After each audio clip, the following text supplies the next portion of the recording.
అందరికీ నా వందనాలు. ఈ అవకాశాన్ని ఇచ్చిన దైవ సేవకుడికి నా హృదయపూర్వక వందనాలు. మా సంఘస్థులందరికీ నా వందనాలు. ఈ రోజు చెప్పబోయే వాక్యం ద్వితీయోపదేశ కాండం 12వ అధ్యాయం 4వ వచనం.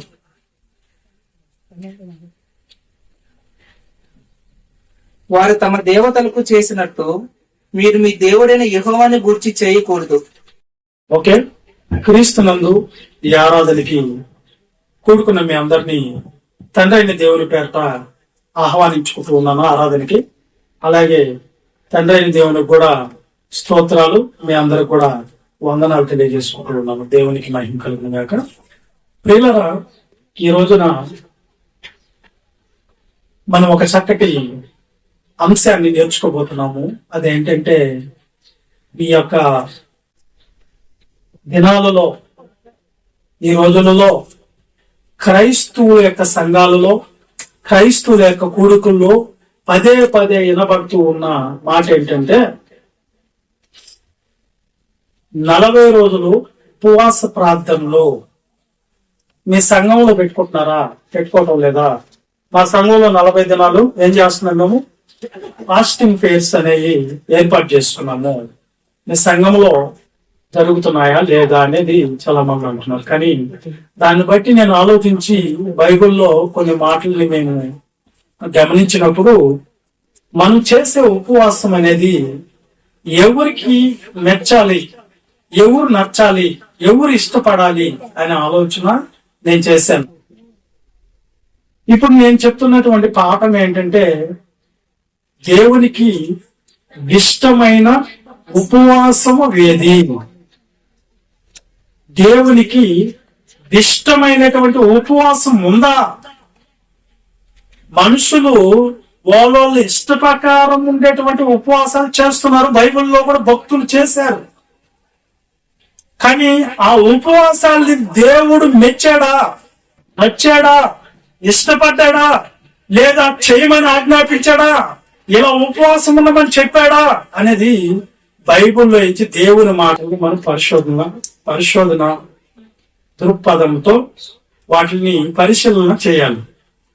అందుకని దేవునికి ఇష్టమైన ఉపవాసం ఏది? ఇప్పుడు బైబిల్లో నుంచి మనం ఆలోచిస్తా వచ్చామనుకోండి, చాలా విషయాలు దేవుడు ఇశ్రాయేలు ప్రజలకి చాలా నేర్పిస్తూ వచ్చాడు. ఏం నేర్పించాడయ్యా దేవుడు అంటే చాలా విషయాలు నేర్పించాడు. ఇప్పుడు ఈ రోజుల్లో క్రైస్తవులు కూడా 40 దినాలు ఏం చేస్తూ ఉన్నారండి? ఉపవాసాలు చేస్తూ ఉన్నారు. ఈ రోజుల్లో ఈ 40 రోజుల ఉపవాసాలు దేవుడు ఇష్టపడుతున్నారా? అసలు దేవునికి ఇష్టమైన ఉపవాసం ఏంటి? బైబిల్లో దేవుడు ఏం రాపిస్తున్నాడు అని మనం ఈ రోజున దీన్ని ఆలోచన చేస్తాం దేవుని సన్నిధిలో. ప్రియులారా, 40 దినాలు దీక్షలు ఎవరు చేస్తారయ్యా అంటే మనకు బాగా తెలుసు. ఒక అన్ని జనులు, ఒక హిందువులుగా ఉన్న వాళ్ళు స్వామి మాలని వేసి 40 దినాలు వాళ్ళు దీక్షలో ఉండి, ఆ 40 దినాలు అయిపోయిన తర్వాత వచ్చి మళ్ళా యథావిధమైన రోత జీవితం జీవించటం అనేది మనం లోకంలో చూస్తున్నాం. హిందువులు చేస్తున్నటువంటి దీక్షలై 40 దినాలు అవి మాలలు అనిపించారు. దాన్ని ఫాలో చేస్తే ఈ రంజాన్ మాసంలో కూడా ముస్లిమ్స్ కూడా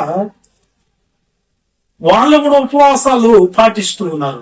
ఎలాంటి ఉపవాసాలు పాటించేది తెలుసా? రంజాన్ నెల వచ్చింది అనుకోండి దగ్గరలోకి, వాళ్ళు ఏం చేస్తారంటే రంజాన్ నెలలో ఏ విధంగా ఉంటారంటే వాళ్ళు పొగలంతా కూడా ఉదయం ఏకోజాము నుంచి సాయంత్రం మళ్ళా పొద్దుపోయిన దాకా రాత్రి అయిన దాకా వాళ్ళు ఏం చేస్తారంటే కనీసం ఉమ్ముని కూడా మింగరు, కడుపులోకి పానివ్వరు. ముస్లిమ్స్ సాయిబులు పానివ్వరు. రంజాన్ మాసంలో మొత్తం ఉమ్మును కూడా బయటకు ఉమ్మేస్తారు బయటికి. అలాంటి ఉపవాసాలు రంజాన్ నెలలో వాళ్ళు చేస్తూ ఉంటారు.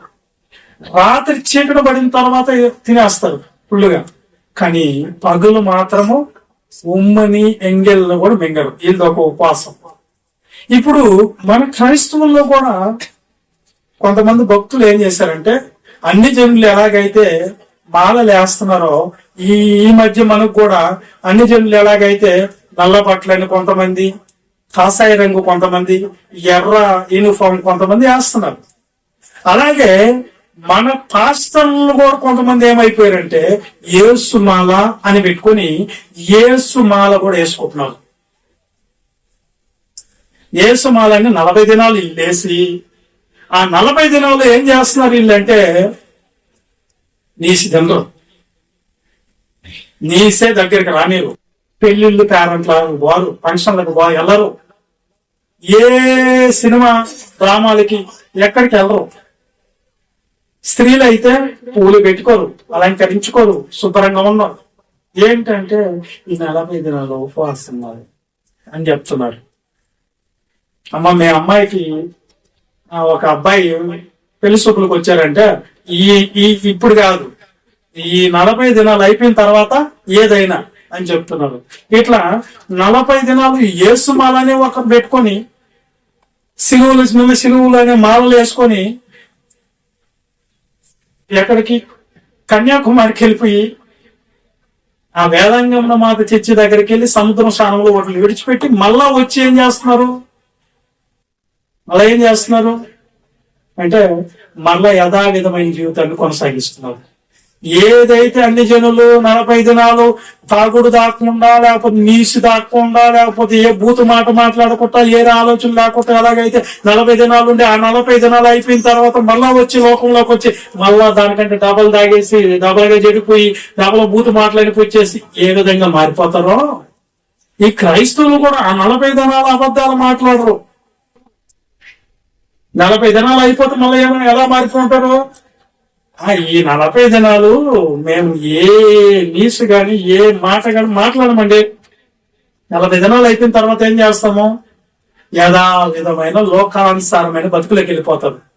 దేవుడు చెప్పింది ఈ 40 దినాలు మాత్రమే ప్రత్యేకంగా ఉండండి, ఆ తర్వాత మీ ఇష్టం అన్నాడా? జీవితాంతం ఈ విధంగా బతకమన్నాడా?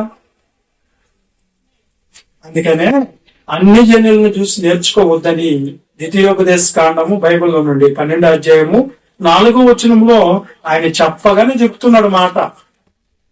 చదవండి. వారు తమ దేవతలకు చేసినట్టు, వారంటే అన్ని జనులు తమ దేవతలకు చేసినట్టు 40 దినాలు చేసినట్లు, లేకపోతే ఒక్క పొద్దులు ఉన్నట్లు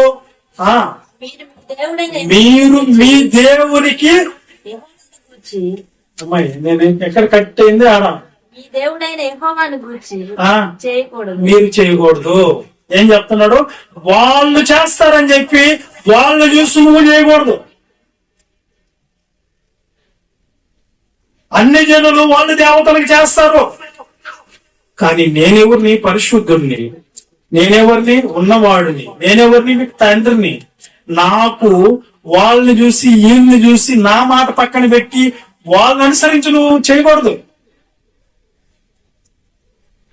అన్నాడు. అంటే అన్ని జనుల మార్గాలకి మనము వెళ్ళకూడదు అనేది మనకు అర్థమవుతుంది. అంటే వాళ్ళని చూసి మనము ఈ 40 దినాలు మేము కూడా పెట్టుకుంటాము అని రాగాకండి. బైబిల్ ఏం చెప్తుందో చూడండి. బైబిల్ ఏం చెప్తుందో మీరు చూడండి అంటాడు అన్నమాట. ప్రియులారా, బైబిల్లో ఎక్కడైనా పాత నిబంధన నుంచి కొత్త నిబంధన వరకు దేవుడు ఉపవాసం మీరు చేయండి అంటే, ఉపవాసం అనగానేమి? ఉపవాసం అంటే ఏంది అసలు? ఉపవాసం అంటే ఏంటి అసలు? ఉపవాసం అంటే ఏంది తెలియదు. అది కూడా చెప్పండి. ఉపవాసం అంటే కూడా తెలియదు మీకు? అది వెరీ గుడ్. అది ఏమి తినకుండా ఉండటమే ఉపవాసం. అది చెప్పలేకపోతున్నారు మీరు. ఏమి తినకుండా ఉండటమే ఉపవాసము. పొస్తులంటే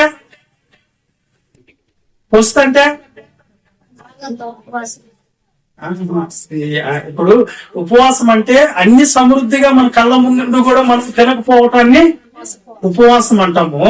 పొస్తు అంటే అసలు ఏమి లేకపోతే మేము ఈరోజు పొస్తున్నామండి అంటారు. ఇదే ఉపవాసానికి పొస్తులకి అర్థం.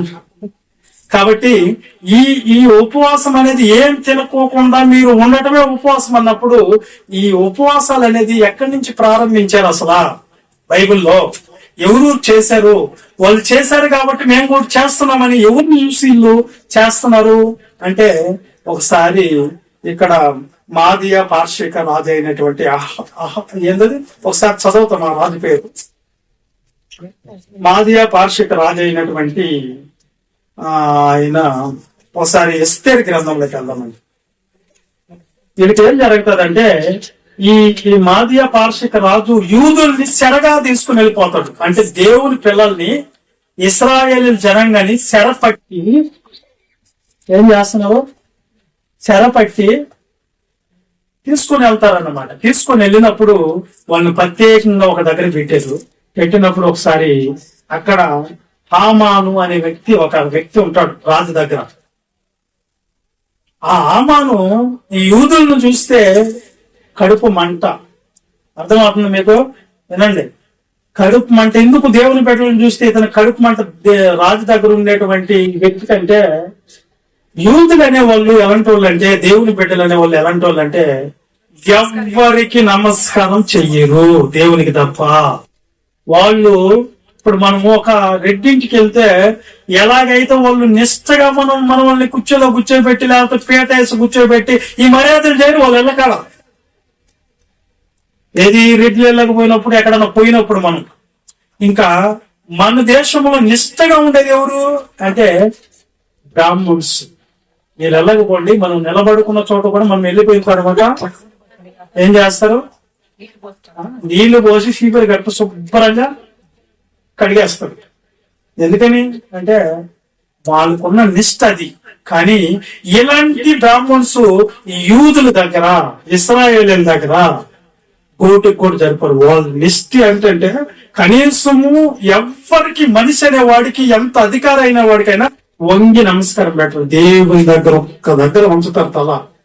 ఇంత నిష్టగా ఉంటారు వాళ్ళు యూదులు. అలాంటి యూదులు ఈ ఆమాన్ అనే వ్యక్తికి నమస్కారం చేయటం లేదని పగబెట్టి ఈయన జనాభానంతా ఎలాగైనా సర్వనాశనం చేయించాలని ఎదురు చూస్తుంటాడు ఈ ఆమాను రాజు దగ్గర ఉండే వ్యక్తి. అప్పుడు ఒక రోజు ఏం జరుగుతుందో ఒకసారి చదవండి. ఎస్తేర్ గ్రంథంలో 4వ అధ్యాయం 15వ వచనం. త్వరగా. అప్పుడు ఎస్తేరు మొర్దెకైతో మరలా ఇట్లా నేను మొర్దెకై అనే వ్యక్తులను మొర్దెకై నమస్కారం చేయలేదని ఆమెను కుట్ర. మరలా ఇట్లా నేను నీవు పోయి భూషణనందు కనబడిన యూదులందరినీ సమాజ మందిరములకు సమకూర్చి నా నిమిత్తము ఉపవాసముండి 3 దినములు అన్నపానములు చేయకుండుడి. నేనును నా పనికత్తెలను కూడా ఉపవాసముందుము.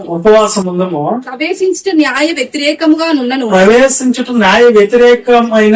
నేను రాజునొద్దకి ప్రవేశించి నేను నశించుదును. అటువలనే మొర్దెకై బయలుదేరి ఎస్తేరు తనకు ఆజ్ఞాపించిన అంతటి ప్రకారం చేసిన. ఇప్పుడు ఈ మొర్దెకై ఎవరంటే యూదుల యొక్క ఒక మతాచార్యుడిగా ఉన్నాడు అక్కడ. తర్వాత ఈ ఎస్తేర్ అనే ఆమె ఎవరంటే ఈయనకి మరి కుమార్తె అంటే ఈయన పెద్ద చిన్న ఆయన ఆమెకి. ఈమెని ఆ అంతఃపురంలో రాజుగారు వివాహం చేసుకున్న తదుపరి ఈమె రాజ అంతఃపురంలో ఉంటది. అప్పుడు ఈ ఆమాన్ అనేవాడు ఈ యూదులను నాశనం చేయాలని రాజు దగ్గరికి వెళ్ళి ఆజ్ఞ పొందుతాడు. వీళ్ళు ఎవరికి తల వంచటం లేదయ్యా, నీ రాజ్యానికి నీ యొక్క రాజముద్ర శాసనానికి వ్యతిరేకంగా ఉంది జాతి, యోధా జాతి, వాళ్ళని చంపేద్దాము అని చెప్పి మొర్దెకై కోసం ఒక ఉరికోయ కూడా చేపించి పెట్టుంటాడు ఈ ఆమాన్ అనే వ్యక్తి. దేవుని బిడ్డను చంపాలి అని. అప్పుడు రాజు దగ్గరికి వెళ్ళి ఆజ్ఞ జారీ చేసుకుని కూడా వచ్చి అసలు చంపేయమంట. అప్పుడు మొర్దెకై వెళ్ళిపోయి కుమార్తెతో చెప్పుకుంటాడు, అమ్మా మన జాతిని అంతా నాశనం చేసేదానికి పలానా హనుమాన్ అనే వ్యక్తి ఈ వాటను కుట్ర పొంది రాజు దగ్గరికి వెళ్ళి ఆజ్ఞ తీసుకొని వచ్చేస్తున్నాడు, ఇంక నువ్వే కాపాడాలి మమ్మల్ని. రాజు దగ్గర చెప్పేవాళ్ళు ఎవరు లేరు, నువ్వు తప్ప అని చెప్తాడు. అప్పుడు ఆమె చెప్తుంది, సరే మొర్దెకైని పిలిచి చిన్న ఆయనతో చెప్తుంది, సరే అట్లాగేను నేను 3 దినాలు ఉపవాసం అంట, మన యూదులందరూ కూడా ఏం చేయాలి, 3 దినాలు ఉపవాసం. ఇది ఎవరు ఆలోచన? దేవుడు చెప్పిన ఆలోచన, ఈయనకొచ్చిన ఆలోచన ఆమెకు వచ్చింది. కానీ రాజు ఉన్నటువంటి సభలకు పోవాలంటే రాణులు ప్రవేశించుట న్యాయ వ్యతిరేకత, పోతే తల తీసేయాలి వాళ్ళకి. అయినా సరే నేను ఉపవాసం చేసుకొని న్యాయ వ్యతిరేకతను కూడా వ్యతిరేకించి మీకోసం నా ప్రాణాన్ని పెట్టైనా రాజు దగ్గరికి వెళ్తాను. అర్థమైందా? వెళ్తాను. కాబట్టి ఈ 3 దినాలు మనం ఏం చేయాలి? అన్నపానములు గాని చేయకుండా ప్రార్థన చేయండి అని చెప్తాడు. అలాగే 3 దినాలు ఉన్న తర్వాత రాజు దగ్గరికి ఆమె సమీపించేటప్పుడు న్యాయ వ్యతిరేకమైన కానీ ఆమె వెళ్ళిపోదు. సభలోకి వెళ్ళిపోయిన తర్వాత రాజుగారి దగ్గర ఉన్న దండాన్ని ఆమె వైపు చూపిస్తాడు. ఏందమ్మా ఎందుకు వచ్చావంటే ఈ విధంగా కృప జరుగుతుందని చెప్పలేక అప్పుడు ఎవరైతే తొవ్వుల గుంటలో వాళ్ళని పడేసేదానికి ఎవరి కోసం అయితే ఉరికొయ్య చేపించి పెట్టినాడో ఆ ఉరికొయ్యకి ఆన్నే ఉరి తీయండి చెప్తాడు రాజు. అర్థమైందా? ఈ కార్యం ఎందుకు జరిగింది అంటే ఉపవాసం ఉండటం వల్లే కదా అని మన వాళ్ళు ఆలోచన చేసి మనం ఉపవాసం ఉండి కార్యాలు చూస్తాం అనుకుంటున్నారు ఈ దినాలు. కానీ ఈ 40 దినాలు ఎందుకు ఉంటున్నారు మీరు ఉపవాసం అంటే మళ్ళీ ఇంకొకటి వేస్తారు. ఏంది 40 దినాలు అంటే శ్రమల దినాలు. ఏంటి శ్రమల దినాలు అంటే ఎవరున్నారు దీంట్లో బైబుల్ అంటే మోషే 40 రాత్రులు 40 పొగుళ్ళు ధర్మశాస్త్రమైన పలకలు తీసుకున్నట్టు సినాయి పర్వతం పైకి వెళ్ళినప్పుడు 40 దినాలు గడిచిపోయింది. అట్లా 40 రాత్రులు 40 పొగుళ్ళు ఉన్నాడు ఆయన. ఎక్కడ ఎందుకు వెళ్ళాడు ఆయన? పలకలు తీసుకురానికి వెళ్ళాడు, ధర్మశాస్త్రాన్ని తీసుకురానికి వెళ్ళినప్పుడు 40 రాత్రి పొగుళ్ళు అక్కడే గడిచిపోయిందంట. ఆ 40 దినాలు ఆయన ఏమి తినకుండా ఉన్నాడంట. అందుకని ఆయన 40 దినాలు ఉన్నప్పుడు మనం ఉంటే ఏంది తప్పు అని ఎవరిని పోల్చుకుంటున్నారు? ఇక్కడ మోషేని పోల్చుకుంటున్నారు. మోషేని దేవుడు ఉండమన్నాడా? పనిలోకి వెళ్ళిపోయి పనిలోనే గడిచిపోయింది. అది ఒకసారి చదవం నిర్గమ కాండము 34 అధ్యాయము 27వ వచనాన్ని. మరియు యెహోవా మోషేతో ఇలా అన్నాడు సినాయి పర్వతం మీద, ఈ వాక్యములను వ్రాసికొనుము, ఈ వాక్యంలో రాసుకొనుము. ఎలా అనగా ఈ వాక్యములను బట్టి నేను నీతోను ఇశ్రాయేలులతోనూ నిబంధన చేసి ఉన్నాను. అతడు 40 రేయిం పగలు, అదిగో అతడు మోషే 40 రేయిం పగళ్ళు యెహోవాతో కూడా అక్కడ ఉండేను. అక్కడ ఏం చేస్తున్నాడు ఈయన? 40 రాత్రులు పడుతుంది రాసుకుని వచ్చేదానికి. ఒక 10 మాటలు రాసుకుని వచ్చేదానికి ఎంతసేపులో రాసుకుని వస్తాం మనం వెళ్ళి? 10 నిమిషాల్లో వచ్చేస్తాం అంతే. ఈయనకి ఎంత టైం పట్టిందంట?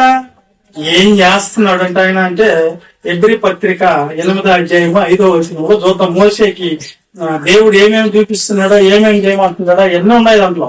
మోషే హెబ్రీ పత్రిక 8వ అధ్యాయం 5వ వచనం. మోషే గుడారము అమర్చబోయినప్పుడు, గుడారము అమర్చబడేటప్పుడు కొండ మీద చూపబడిన మాదిరి. ఏ కొండ మీద చూపించాడు?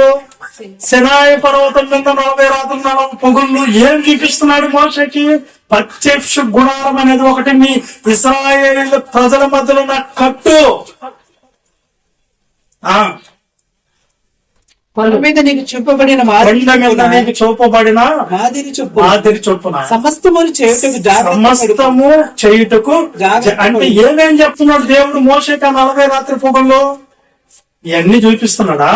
అవును, నువ్వు ప్రత్యక్ష గుడారం ఈ విధంగా కట్టాలి, దీంట్లో యాజకులు ఈ విధంగా ఉండాలి, ఈ విధమైన వస్తువులు దాంట్లో ఉండాలి, ఈ విధమైన విశ్వాసులు ఈ విధమైన ఆవరణం ఉండాలి, ఈ విధమైన ప్రత్యేకత ఉండాలి, పరిశుద్ధ స్థలం ఉండాలి, అతి పరిశుద్ధ స్థలం ఉండాలి, ఆవరణం ఉండాలి, గంగాలం ఉండాలి, ద్విపార్తి ఉండాలి, సముకు రొట్టెల బల్ల ఒకటి ఉండాలి.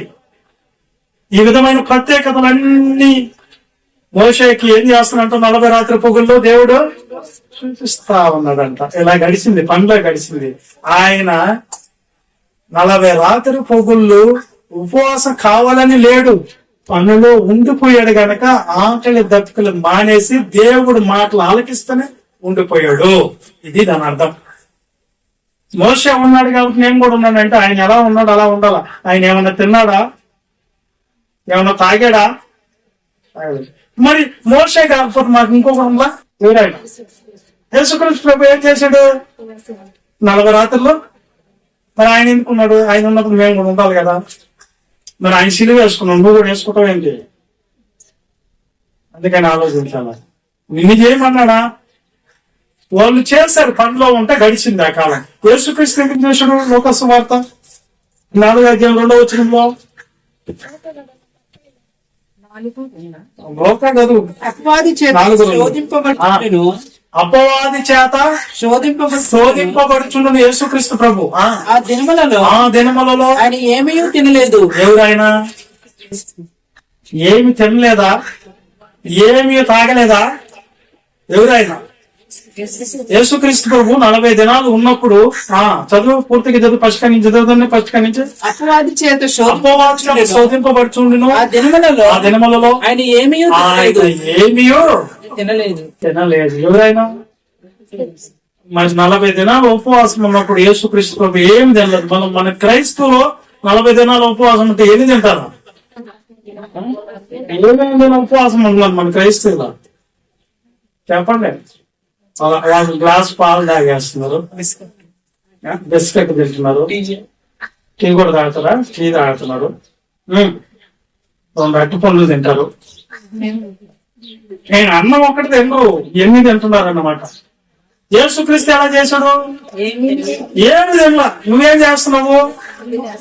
ఉప్మా తిని కూడా ఉపవాసం అని చెప్తున్నావు. ఆయన ఏం తినలేదు అన్నప్పుడు మనం కూడా తినకుండా ఉండాలి కదా. ఆయన్ని చూసి ఏదో పులిని చూసి నక్క వాత పెట్టుకున్నట్టు పెట్టుకోకూడదు కదా. వింటున్నారా? అందుకని నేను అంటున్నాను, యేసుక్రీస్తుని చూసి నువ్వు అనుకుంటే యేసుక్రీస్తు ఎందుకు చేస్తాడు ఉపవాసం అంటే, ఆయన శరీరం ఎంతో త్వరగా ఏమైపోవాలి, జరగబోతున్నటువంటి శిలువ యాగముకి అర్పణ కావాలి. అది అంటే నలగొట్టబడాలి, ఆ దెబ్బలు సహించుకోగలగాలి. అర్థమైందా? యేసుక్రీస్తు ఆ దెబ్బలు సహించుకోకపోతే ఎవరికి నష్టమో తెలుసా? మనకి నష్టం. ఇంకోటి ఏం తెలుసా? సిలువ వేసిన వాళ్ళు కూడా భస్మం కూడా కావచ్చు. ఆయన నోటు వాక్ వచ్చిందంటే ఒక్క మాట నోట్లేయించి నీవు సర్వనాశనం అన్నాడు అనుకోండి యేసుక్రీస్తు, లేదంటే రోమా ప్రభుత్వం బూడిదైపోతుంది అన్నాడు అనుకో, ఉంటుందా ప్రభుత్వం కూడా అన్నాడు ఆయన? అవన్నీ ఓర్చుకోవాలి కాబట్టి, అవన్నీ సహించుకోవాలి కాబట్టి, తనను తాను నలగొట్టుకొని శరీరాన్ని తండ్రి చిత్తాన్ని నెరవేర్చాలి కనుక పొరపాటున ఒక్క మాట కూడా యేసు ప్రభు నోటుకుంటే రాకూడదు. ఒకవేళ వస్తే ఎలాంటి మాట రావాలా? నువ్వు బాగుపడురా, నువ్వు ఆశీర్వాదం పొందురా, నువ్వు బాగా బతుకురా అని రావాలి.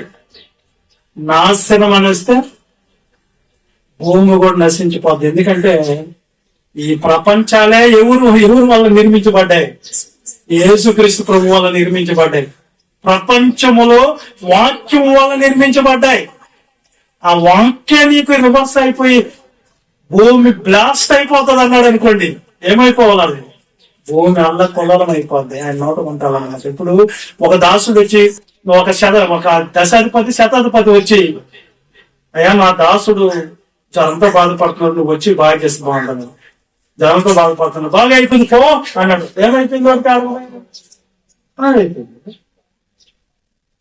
లాజరు లే, మృతులు లేచి లేదురా, నిద్రిస్తున్న లాజరు అన్నాడు. ఏమైపోయాడు? చచ్చిపోయిన వ్యక్తి కూడా, పురుగులు పట్టిన వ్యక్తి కూడా. అంటే యేసుక్రీస్తు మాటకి అంత శక్తి ఉందంటే ఉంది. కాబట్టి ఆ మాట అనేది ఈయనకు కోపం వచ్చి ఈయన మంది ఎప్పుడు రివర్స్ లో మాట్లాడుకుంటా శరీరాన్ని అదుపు చేసుకునే కెపాసిటీ కావాలి ఆయన. రక్త మాంసాల్లోకి వచ్చాడు ఆయన. రక్త మాంసాల్లో ఉండే వాళ్ళకి ఏమేమి ఉంటాయి? కామ, కోద, మదమత్సరాలు తప్పుకుంటూ ఉంటాయి. ఆ ఫీలింగ్స్ అనేది ఖచ్చితంగా మనసులో ఈ శరీరంలో ఉండే వాళ్ళకి ఉంటాయి. కానీ యేసుక్రీస్తు ప్రభు వారు కూడా ఎలా వచ్చాడు? శరీరాన్ని ధరించుకొని వచ్చాడు. కాబట్టి ఇప్పుడు మనం ఒక దెబ్బ కొడితే మనం ఊరుకుంటామా? మనం 2 కొడతాం అనుకుంటాం, అంతే కదా. నువ్వు చెవు నరికేస్తే నేను కాలు కూడా నరికేస్తా ఉంటా. అట్లా ఉందన్నమాట ఈ రక్త మాంసాలకి. కానీ యేసుక్రీస్తు ప్రభు వాటిలన్నిటిని అణుచుకునే దాని కొరకు, ఆ యామోహపు పొంగులన్నీ అణుచుకునే దాని కొరకు ఆయన ఈ యొక్క శరీరాన్ని ఏం చేసుకున్నంట? నలగొట్టుకొని అదుపు చేసుకొని ఇంకెంత యాగము అవ్వాలి. ఇది ఎవరి దగ్గరికి? 33.5 సంవత్సరం యాగం అవ్వాలి కాబట్టి ఆయన తన దేహాన్ని నలగొట్టుకొని అపవాది చేత ఏమయ్యాడు? శోధించబడ్డాడు. ఏమని శోధించుంటారు అపవాదం? మనం ఉపవాసం ఉన్నప్పుడు ఏం శోధనలు వస్తాయి చెప్పండి మీరు?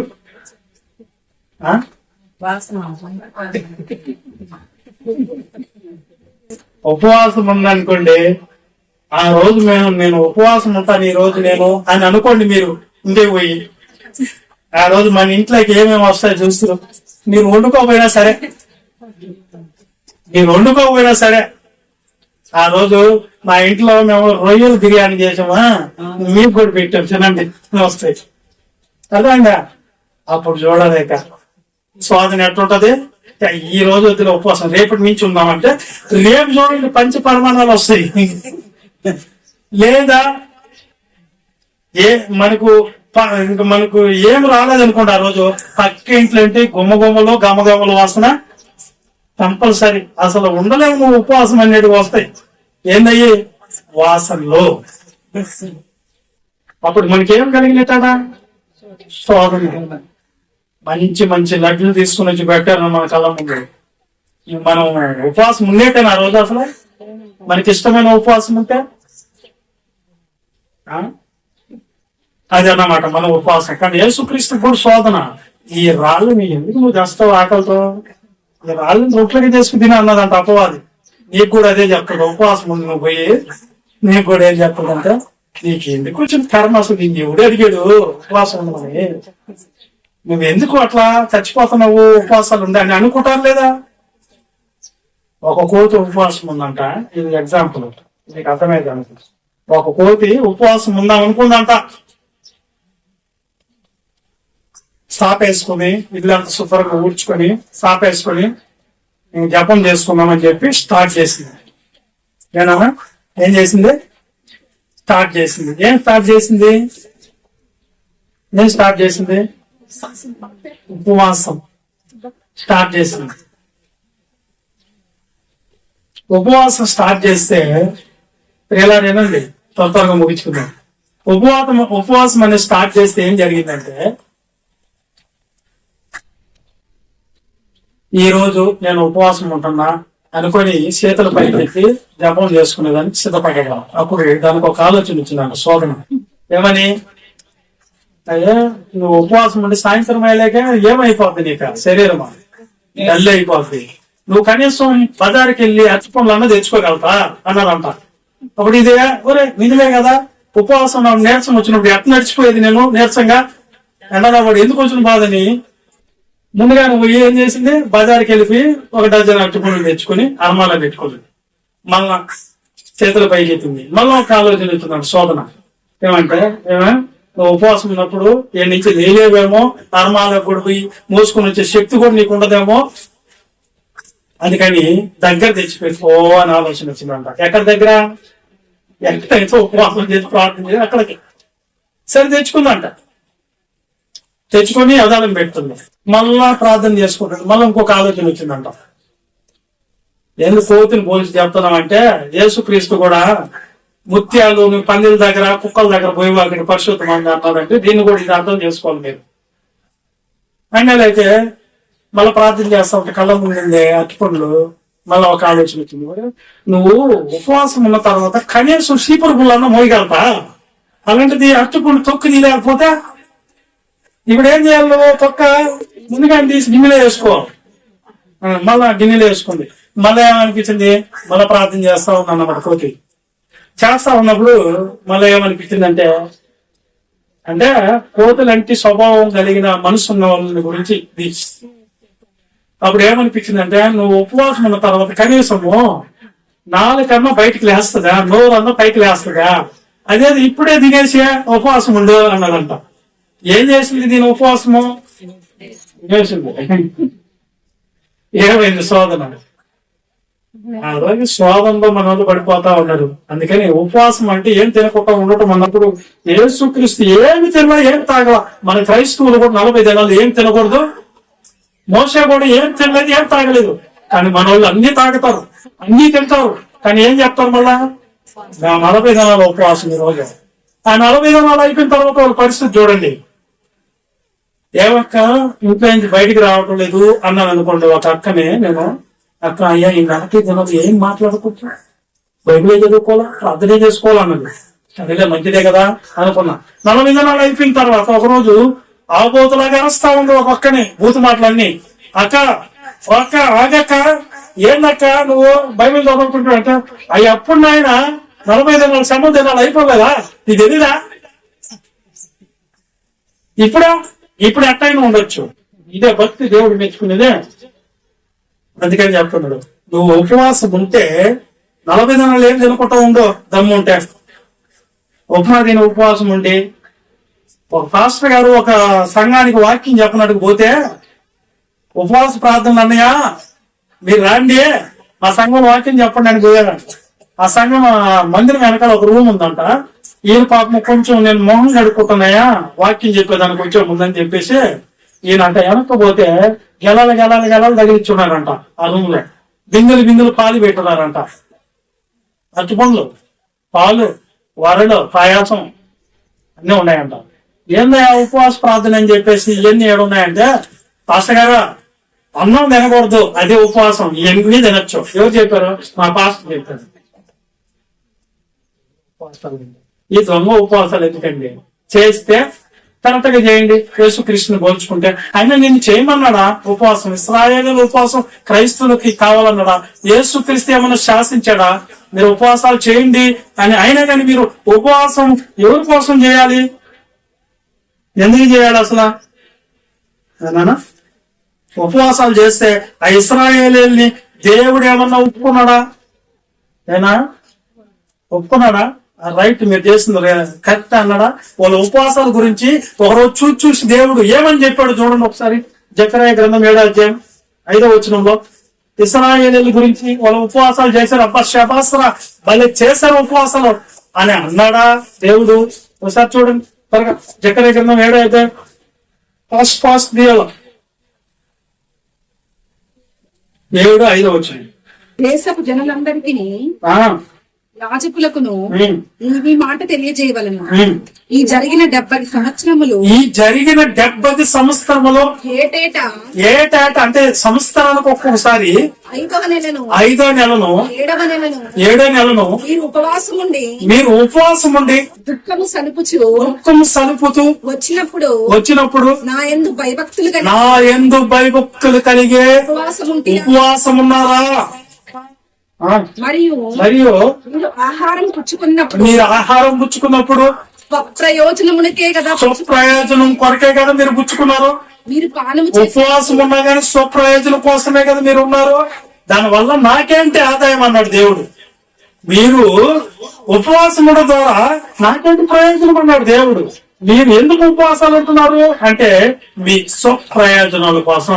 ఎందుకు ఉపవాస ప్రార్థన చేస్తున్నామమ్మా అంటే, ఒక ఆమె అంటది, ఒక అక్క అంటది, అయ్యా నా కూతురికి పెళ్లి కావాలి, మంచి భర్త రావాలని ఉపవాసం ఉన్నానని చెప్తాడు. అది దేవుడికి దేవుడికి కార్యమా లేకపోతే ఈమె స్వకార్యమా? సొంత కార్యమా? ఒక అతను ప్రార్థన చేస్తున్నాడు, ఎందుకు ఉపవాసం ఉన్నాయి తమ్ముడు అంటే, నాకు ఉద్యోగం రావటం లేదన్నయ్యా, నాకు ఉద్యోగం రావాలని ఉపవాసం ఉన్నాను. దానివల్ల దేవుడికి ఏంటి ప్రయోజనము? నీ ప్రయోజనం కోసమే చేస్తున్నావు. అర్థమైందా? ఒక కుటుంబం అంతా ప్రార్థన చేసుకున్నా అంటే, మా అప్పుల సమస్య తొలిగిపోయేదానికన్నయ్య ఉపవాసం అన్నారు. నేను డాక్టర్ అవ్వాలన్నయ్య ప్రార్థన చేస్తున్నా ఉపవాసం ఉన్నాయి అంటే, ఎన్ని మన స్వప్రయోజనాలకైనా దేవునికి ఏమైనా ప్రయోజనం ఉందా? మనం ఆకలిగా ఉంటే ఎన్ని మానేస్తే దేవుడికి ఏమైనా లాభమా? మనం ఉపవాసం అంటే దేవుడికి ఏమైనా ప్రయోజనమా? ఎందుకున్నారు ఉపవాసాలు వీళ్ళందరూ? మీ స్వప్రయోజనాల కోసమే ఉన్నారంటే, మీ సొంత కార్యాల కోసం ఉన్నారా? నాకేంటి దానివల్ల అన్నాడు దేవుడు. నేను చెప్పిన మాట వినాలి కానీ మీరు అనుకోని అది ఉపవాసం అంటే ఎట్లా అనుకుంటున్నారు మీరు? అసలు ఉపవాసం నేను అనుకున్న ఉపవాసం ఏంది? నేను ఇష్టపడే ఉపవాసం మీకు తెలుసా అన్నాడు దేవుడు. ఏంది ఆయన అనుకున్న ఉపవాసము? ఏ ఉపవాసం నేను ఇష్టపడుతున్నాను తెలుసా? ఏ ఉపవాసం నాకు వద్దని చెప్తున్నాను తెలుసు? ఒకసారి యెషయా గ్రంథం 58వ అధ్యాయం 3వ వచనం చూడండి. దేవుడు ఇష్టపడే ఉపవాసం ఏందో చెప్తాను అక్కడ. మేము ఉపవాసం ఉండగా నీవెందుకు చూడ? అమ్మో ప్రశ్న వేస్తున్నారు వీళ్ళు. ఎవరికి? దేవుడు చెప్పాడా నేను ఉండమని? నేను చేయమన్నాడు ఉపవాసము, చేయమన్నా. వీళ్ళ ఇష్టంతో ఉన్నారు. ఆయనకి ఇష్టం లేకపోయినా పర్లేదు, ఈయన ఇష్టం దేవుడు చేయాలి. ఆయనకి ఇష్టం లేకపోయినా ఇబ్బంది లేదు. ఏం చెప్తున్నారు వాళ్ళు? ఉపవాసం ఉండేది కాక ఏమన్నా రిక్వెస్ట్ అడిగినట్టుంది అక్కడ దేవుణ్ణి. ఎలా అడుగుతున్నారు? అడుగు మళ్ళా చదువు. మేము ఉపవాసం ఉండగా నువ్వెందుకు చూడవా? బెదిరించినట్టుంది, అదే ధర్నా చేస్తున్నట్టుందా? నీ ధర్నాలు మనుషుల దగ్గర, రాజుల దగ్గర, ప్రధానుల దగ్గర, అధికారుల దగ్గర చేసుకో, కానీ 3 లోకాలని నడిపిస్తున్నటువంటి దేవుడి దగ్గర కాదు. దేవుడిని ఎట్ట అడగాలి? మేము ఉపవాసం ఉండగా, నాకు ఇష్టం లేదమ్మా నువ్వు ఉపవాసం ఉండగా అన్నా గానీ నువ్వెందుకు చూడవని అడుగుతున్నారు దేవుణ్ణి. తర్వాత మేము మా ప్రాణాలని ఆయాస పరచుకునగా నువ్వెందుకు లక్ష్య పెట్టవు అని అందరూ. చూడండి, మా ప్రాణాలను ఆయాసపడి నువ్వెందుకు లక్ష్య పెట్టవు, ఎందుకు చూడవు మమ్మల్ని అని అడిగారంట. ఇట్టే ప్రార్థన చేస్తున్నారు చాలా మంది. నేను ఉపవాసం ఉంటే నువ్వు ఎందుకు చూడవయ్యా అంటున్నారంట. అప్పుడు దేవుడు ఏం చెప్తున్నాడు? మీరు ఉపవాసం ఉండేది నిజమే, మీ ఉపవాసం దినాన ఏం చేస్తున్నారంట? ఉపవాసం అంటే వ్యాపారం అంటే పనులు చేసుకుంటున్నారు. ఉపవాసం ఉన్న రోజున చేయకూడదంట పనులు. నువ్వు ఉపవాసం ఉన్నప్పుడు నువ్వు పని చేయకూడదు, వ్యాపారం చేయకూడదు. నీ పని వాళ్ళు ఎవరన్నా ఉంటే వాళ్ళ చేత కూడా నువ్వు పని చేయకూడదు. మీరు కలహాలంటే గొడవలు పడుతూ వివాదాలు వేసుకుంటూ అన్యాయంగా కొట్లాడుకుంటూ. ఏంది కొట్లాట్లో? ఉపవాసం ఉన్న రోజు భార్య భర్తల గొడవలు, తల్లిదండ్రులకి పిల్లలకు గొడవలు, సంఘానికి పాస్టర్కి గొడవలు, పాస్టర్కి సంఘానికి గొడవలు. అప్పుడు మళ్ళీ నేను ఉపవాసం ఉన్నాను అంటారు. అన్యాయంగా గుద్దులాడుతూ గొడవలు వేసుకుంటూ మీరు ఉపవాసం చేస్తున్నారు. మీ కంటత్వని పరమన వినబడినట్లు మీరు ఎప్పుడు ఉపవాసం ఉండరు. మీ కంటతోనే ఆడైనా పడాలంట, పరమ నిలబడేటట్టుగా ఉండరు. అదిగో చెప్తున్నాడు చూడు, ఎందుకు ఆ ఉపవాసం నాకు అనుకూలం కాదు అంటున్నాడు దేవుడు. మనుషుడు తన ప్రాణమును బాధపరచుకొనవలసిన దినము అట్టిదేనా? మనుషుడు తన ప్రాణమును బాధపరచుకోని దినము అట్టిదేనా? ఒకడు జమ్ము వల తల ఉంచుకొని గోను పట్ట కట్టుకొని బూడిద పరుచుకొని కూర్చుంటే ఉపవాసమా? అట్టి ఉపవాసము యెహోవాకి ఇష్టమని మీరు ఎలా అనుకుంటారు? చూడండి, దేవుడు ఏమన్నాడు? ఇట్ట ఉపవాసం నాకెందుకు అంటున్నాడు దేవుడు. నాకెందుకు ఆ ఉపవాసం మీరు చేసేది? వద్దు. మీ ప్రాణాలను ఆయాసపరచుకోమని నేను చెప్పానా? జమ్ము వల్ల కూర్చోమని నేను చెప్పానా? బూడిద పూసుకోమని నేను చెప్పానా? నేను చెప్పలేదు కదా. అటు ఉపవాసం నాకు ఇష్టం లేదు.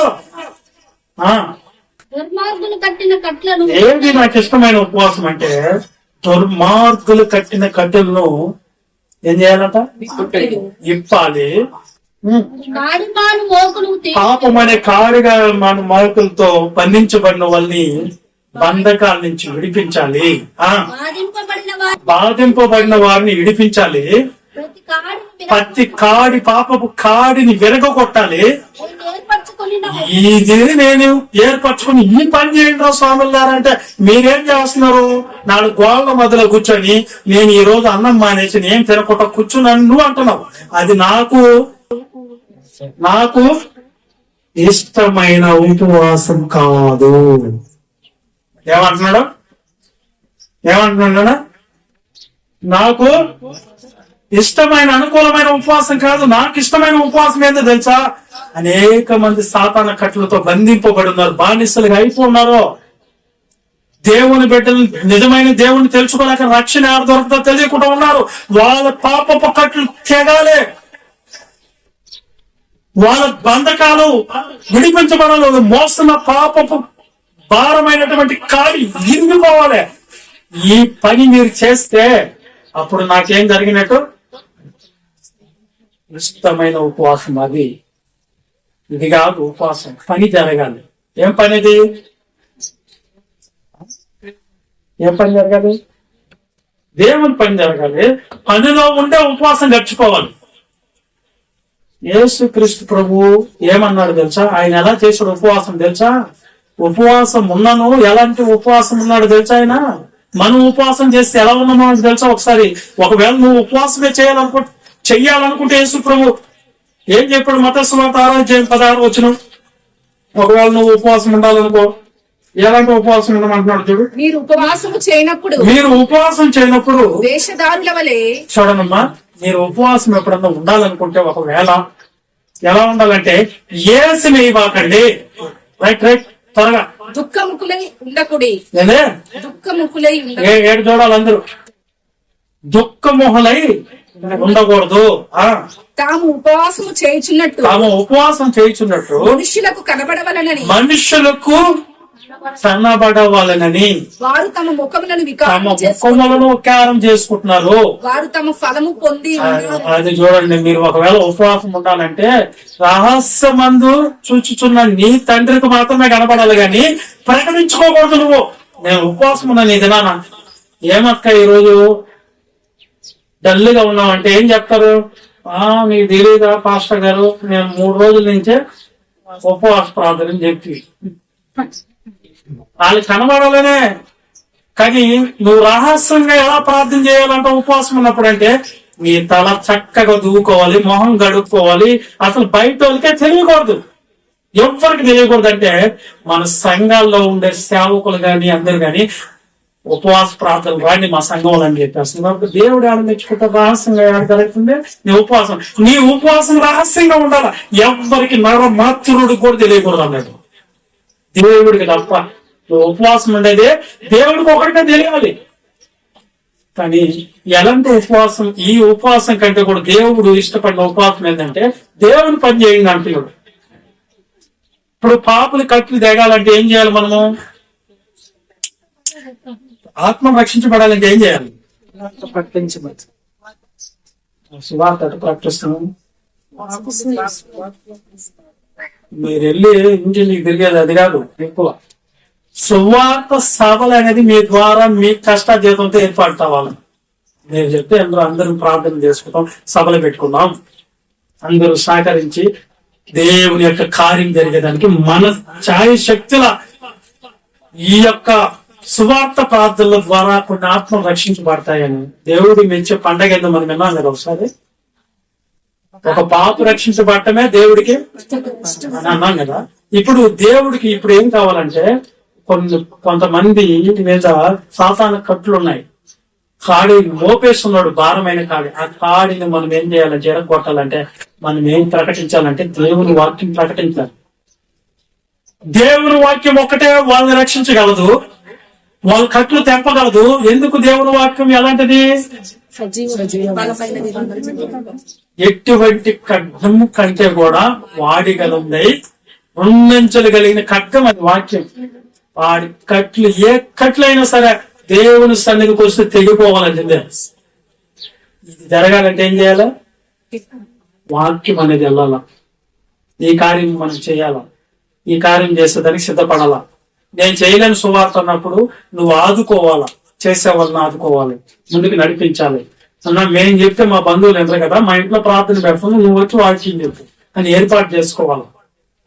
సరే మనందరం కలిసి ఒక దగ్గర ఒక సభలు పెట్టుకుందాం, మనందరం సహకరించాలి, ఒకటి ఏర్పాటు చేసుకోవాలి. అర్థమైందా?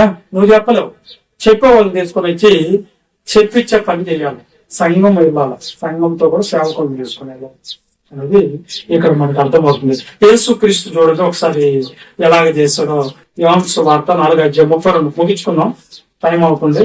ఇంకొక 6 నిమిషాలు ఉంది, 6 నిమిషాల్లో పూర్తి అయిపోవాలి. అందుకు ఆయన యేసుక్రీస్తు చూడండి ఎలా చేశాడో. అందుకు ఆయన యేసుక్రీస్తు ప్రభు ఏది ఆహారంగా ఎంచుకున్నాడంటే, నాకు మళ్ళీ ఆగిపోయింది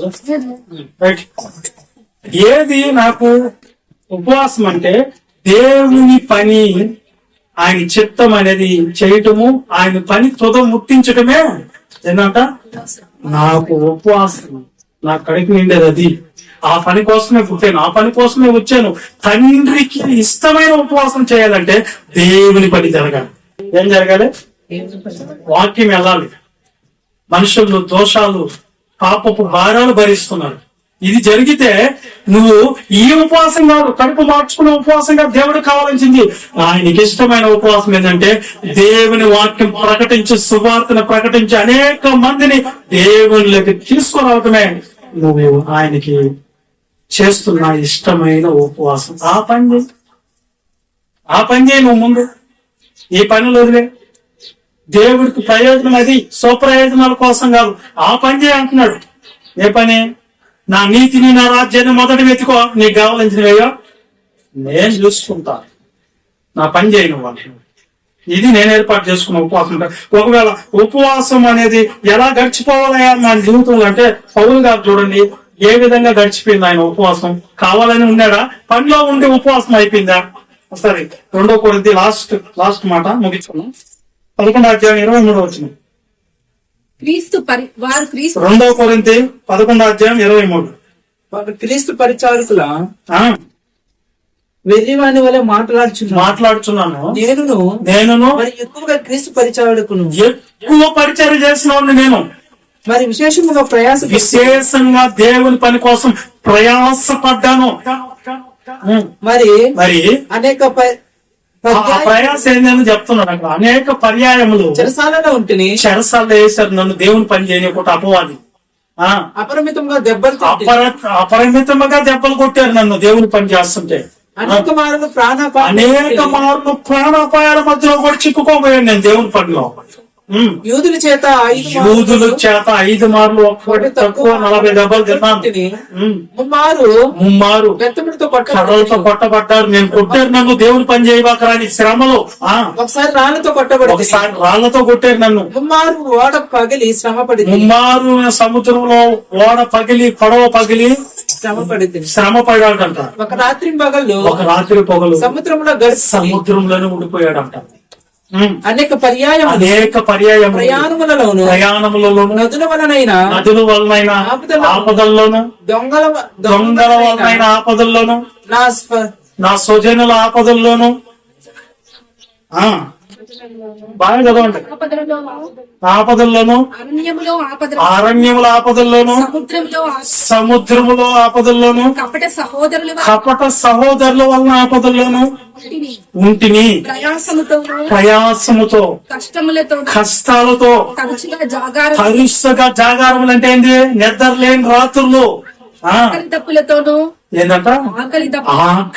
ఆకలితో చేశాడంట దేవుడి సేవకులు. ఎవరైనా ఆకలి దప్పులతోనే తరచుగా ఉపవాసాలు ఎవరు పెడతారన్నాము? దేవుని పని చేస్తుంది ఎవరు పెడతారు? ఆయన పోయే చోటల్లా అన్నం లేదు పాపం, ఉపవాసాలతో అంట పాపం. చలితోను దిగంబరత్వంతో అంటే బట్టలు కూడా సరిగ్గా లేవు ఆయనకి. దేవుని పనిలో ఏం చూసుకోవటం లేదు. ఇంకా నువ్వు చెప్పవలసినవి చాలా ఉన్నాయి అన్నాడు. అంటే మనకి ఏం అర్థం అవుతుందంటే దేవుడు పని కోసము ఇట్లన్నిటిని ఏం చేశాడు పౌలు గారు? ప్రీతికారంగా ఎంచుకోలేదు. ఇష్టమైందిగా తన ప్రాణంతో సైతం దేవుని కోసం పోతే దేవుని పనే చేస్తాను నేను. నాకు ఉన్నా లేకపోయినా, ఎవరు ఈకపోయినా, ఎవరు అన్నం పెట్టకపోయినా సరే, పస్తులు ఉండైనా సరే, ఉపవాసాలు ఉండైనా సరే, నాకు బట్టలు లేకపోతే చినిగిపోయిన బట్టలు వేసుకుని అయినా సరే నేను దేవుని పని చేస్తానని చేశాడు. ఇది దేవుడికి కావాల్సిన ఉపవాసం. ఎవరు చేస్తారు ఈ పని? చేస్తారా? మనకి అన్ని సమృద్ధిగా ఉన్నాయి, ఆయనే చేయం. ఆయనే చేయం. మేము ఈ ఊర్లో నుంచి ఇజ్రాయెల్ పాస్ట్ మేము ముతుకులకు నడిచి వెళ్ళిపోయేది ఎవరైతులు. బస్సులో ఛార్జీకి లేక 5 రూపాయలు, మళ్ళీ 5 4 నడిచి వెళ్ళేది ఆల్ నైట్ ఫైర్లకి. మమ్మల్ని అయితే వస్తున్న మినిస్టర్లో గానైతే భీము పుచ్చిపోతాయని వచ్చారు మీరు ఆ సేవకని నిజంగానే అడిగేవాళ్ళు సేవకులు. మేము ఎంతటాలు మనం తెలుసుకునేది అనుకోండి. ఎంత కష్టంగా ఉండేది. బట్టలకు కరువు అయిపోయింది, ఆహారానికి కరువు అయిపోయింది, నిద్రకు కరువు అయిపోయింది. ఇలా పెంచుతారు. దేవుడి పని అండి. ఇది చేయి నువ్వు అంటే బట్టలు దించేసుకుని తీయమని కాదు, దాన్ని మర్చిపోయి చేయి. నా ప్రభువుని కృపను చూసినప్పుడు నన్ను నేనే మర్చిపోయి దేవుని పని చేస్తానని చేయి. నీ పరిచర్యతో ముట్టించుటే నాకున్నటువంటి ఒకే ఒక తీర్మానం చేసుకోండి, అది దేవుడు ఇష్టపడతాడంట. 4 గోళ్ల మధ్యలో కూర్చొని దేవుడా ప్రభువా హల్లెలూయా స్తోత్రం పైపేదాలతో నువ్వు అన్నా గాని దేవుడు దానివల్ల నాకేంటి ప్రయోజనము? నువ్వు తిని దేవుని సేవ చేయి. ఇది నేను ఏర్పాటు చేసుకున్నా, పని జరగాలి. నువ్వు 4 గోళ్ల మధ్యలో కూర్చొని పని ఒకవేళ నువ్వు చేయాలనుకుంటే ఎవ్వరికి తెలియకుండా రహస్యం తండ్రికి ఒక్కడికి తెలియాల. మన ఉపవాసాలు ఎలా ఉన్నాయో నువ్వు ఆలోచించు. కాబట్టి ఉపవాసాన్ని గురించి మీకేం అర్థమైంది ఇప్పుడంటే, దేవుడు ఇశ్రాయేలీల ఉపవాసాలు నాకు అవసరం లేదన్నాడు. దేవుడు కోరుకున్న ఉపవాసం ఏంటంట దేవుని వాక్యం అనేది ప్రజల్లోకి వెళ్ళి పాపులు కాడుల్ని విరగొట్టి దేవుని చెంతకు చేరవటమే ఆయన ఏర్పాటు చేసుకున్న ఉపవాసము. ఎస్ఐ గ్రంథము చివరగా పూర్తి కంటిన్యూషన్ చేసింది 58. నీ ఆహారం ఆకలి అది ఇప్పుడు ఒకవేళ నువ్వు ఉపవాసం ఉన్నప్పుడు మన దాన్ని దాచుకోకూడదంట. నీ ఆహారం ఆకలి కొన్న వానికి ఇచ్చేయాలా. నీ రక్త సంబంధికి మొహం తప్పించకూడదు. దిక్కుమాలిన బేదల్ని నీ ఇంట చేర్చుకోవాలి. వస్త్రహీనుడు కనిపించినప్పుడు వస్త్రాలు ఇవ్వాలి. ఇది నేను ఏర్పరచుకున్న ఉపవాసము. మనం వాటి చేస్తున్నామా? తర్వాత అలాగ నువ్వు చేసిన ఎడలా నీ వెలుగు ఏకువ చుక్కవలే వెలుగును ఉదయించును, స్వస్థత నీకు శీఘ్రంగా లభించును, నీ నీతి నీ ముందర నడుచును. యెహోవా మహిమ నీ సైన్యపు వెనకటి భాగముకు కావిలుండును. అప్పుడు నువ్వు పిలవగా దేవుడు నీకు నేనున్నాను అని అభయం ఇస్తాడు. నువ్వు మొరపెట్టగా ప్రార్థన చేయగా ఇదిగో నేను ఉన్నాను, నేను విన్నాను అంటాడంట దేవుడు. ఇతరులను బాధించుటయు ఏడి పెట్టి చూసి తిరస్కరించుటయు చెడ్డదాన్ని బట్టి మాట్లాడటయు నువ్వు మాని ఆశించిన దాన్ని ఆశించిన వాళ్ళకి పెట్టి శ్రమ పడిన వాళ్ళని నువ్వు తృప్తిపరిచిన ఎడలా చీకటిలో నీ ఏలుగు ప్రకాశించును, అంధకారం నీకు మధ్యాహ్నం వలెను. యెహోవా నిన్ను నిత్యము నడిపిస్తాడు. క్షేమకాలమున ఆయన నిన్ను తృప్తిపరుస్తాడు, నీ ఎముకల్ని బలపరుస్తాడు. నువ్వు నీరు గట్టిన తోట వలె ఎప్పుడు ఉబ్బుకుచుండే నీకు ఊట వలె ఉందవో. పూర్వకాలం నుండి పాడైపోయిన నీ స్థలములు జనములు మళ్ళా కట్టుదురు. అనేక తరముల కిందట పాడైపోయిన పునాదులను కడతావు. విరగబడిన దానిని బాగు చేయవాడవనియు ఎరగబడిన దాన్ని బాగు చేయబడిన వాడవనియో, దేశములో నివసించినట్లుగా సిద్ధపరచి వాడవనియో నీకు పేరు పెడతాడు ఆయన దేవుడు. ఇది ఏంటి ఉపవాసం అంటే? ఇప్పుడు చెప్పండి, దేవునికి ఇష్టమైన ఉపవాసమేది? దేవుని పని ముట్టించటమే, దేవుడి చిత్తాన్ని చేయటమే దేవుడికి ఇష్టమైన ఉపవాసం అన్నప్పుడు దేవుని పనికి పరిగెత్తాలి.